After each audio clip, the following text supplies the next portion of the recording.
they love it when you speak their language. Even if it's just something so simple, they love to see that you're trying. We learn High German, and in Switzerland they speak Swiss German, which is a dialect of German.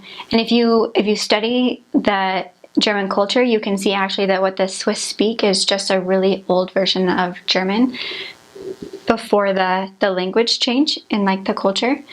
It sounds Dutch almost, actually. They like mesh words together.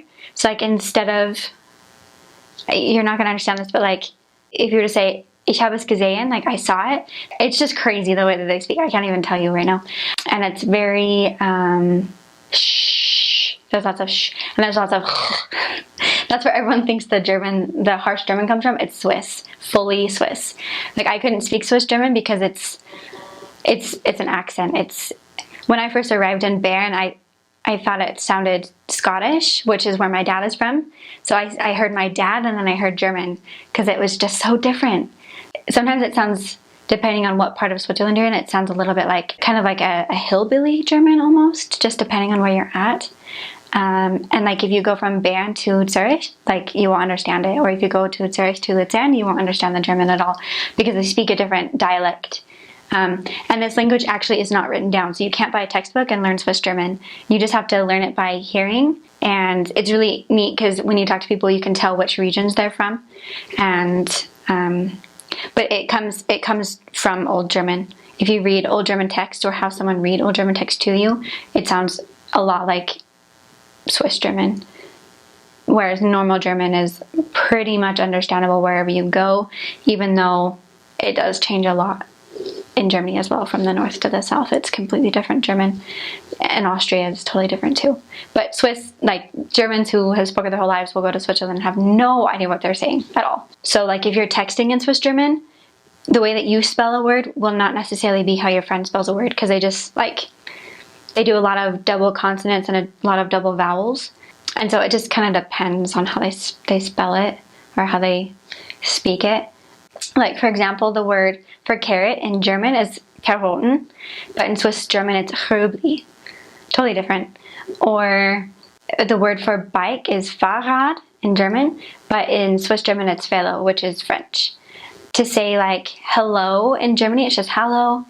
But in Switzerland it can be Grüezi, Grüßach, Hallo zusammen, Guten Tag miteinander. Oh no, they don't even say Guten Abend, Guten Tag. They say like Hallo miteinander, or they'll say ciao. We say ciao because that's like the Italian coming in, but they don't say tschüss like they do in Germany. They'll say like hoi, hoi zusammen. Like the word for like hospital is Krankenhaus, so sick house in German, but in Switzerland they call it Spital, which is French, I think, as far as I know. Just like simple things like a pill, they'll call like, they just call it different things, and it's so confusing because you don't know these things when you first arrive.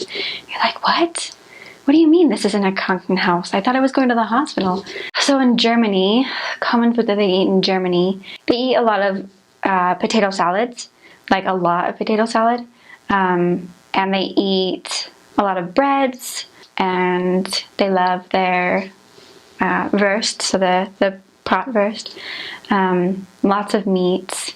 Something that they do in Germany that I love is they make their lunchtime their main meal, and then they have something at the end of the day called Abendbrot, so it's like evening bread that you eat together, where they literally just will bring out fresh breads that you get from the bakery, and they'll have like jams and meats and cheeses and different spreads and things, and then that will be your dinner. They'll often have like a little salad to go with it.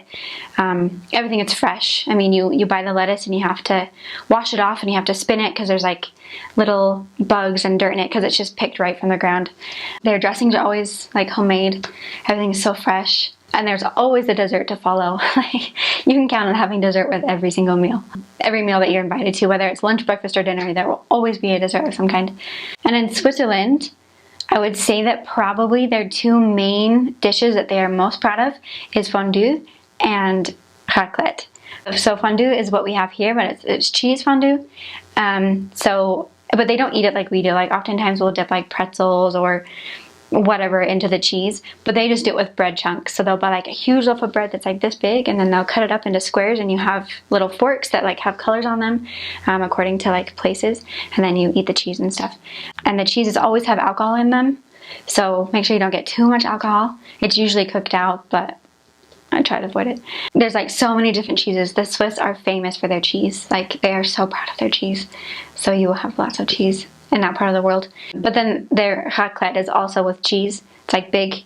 So they have like a little, so it's like an oven, and there's like a steel top on top, and then there's like an opening. It's like a little oven, and you can stick each person gets like an individual little like plate thing with a handle, and you layer it, or you put vegetables in it or potatoes in it. Usually it's potatoes, but you can also put vegetables or meat or whatever, and then you put a slab of cheese over it and you stick it inside this little oven and it cooks.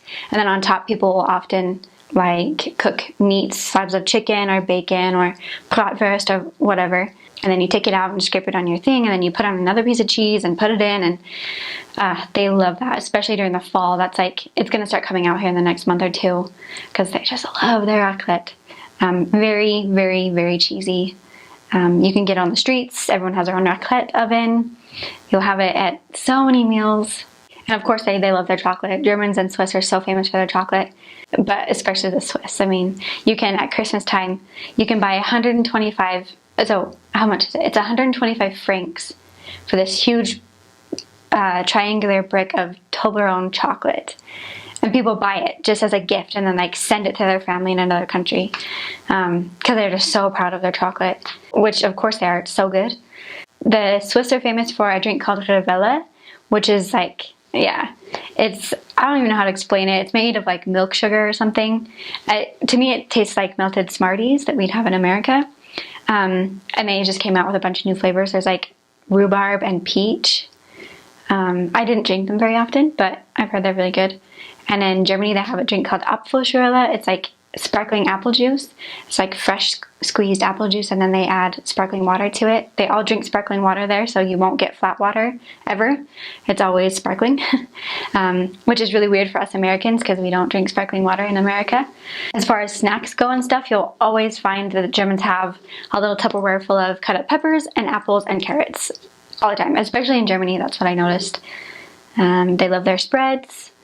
They love their jams, honey, all that kind of stuff. It's all very fresh. If you're going to Germany, you have to go to a bakery because bakeries are on every corner. It's like churches in America equals bakeries in Germany. And the bakeries are so good. Like the fresh breads, the fresh sandwiches, they're made fresh every morning. Then they have like a dessert section. So just like go and try all the things because it's all just amazing. I ate so many sandwiches when I was in Germany. If you ever have the chance to like eat with a family from Africa, do it because they eat awesome food. So good. Of course, try their cheeses. Their cheeses are so good. Lots of cheese and pears. A typical Swiss German is going to be rich. They're going to be very proud. And they also have a hard time trusting you right at first. They're very standoffish a bit at the beginning. But as soon as you get to know them, they can be some of the most friendly people you've ever met. Germans, it's not offensive to call someone fat, whereas in America, that's really offensive. Just because they're just very bold with how they think. Same with the Swiss people. What they might think is 100% okay, we might actually walk away feeling very offended by, but that's not what they mean by it at all. So you really have to get inside their heads and you have to understand the people and the way that they think. You can't go in thinking you're American, but you really need to try and become as Swiss or German as possible so that you can love these people as much as you possibly can.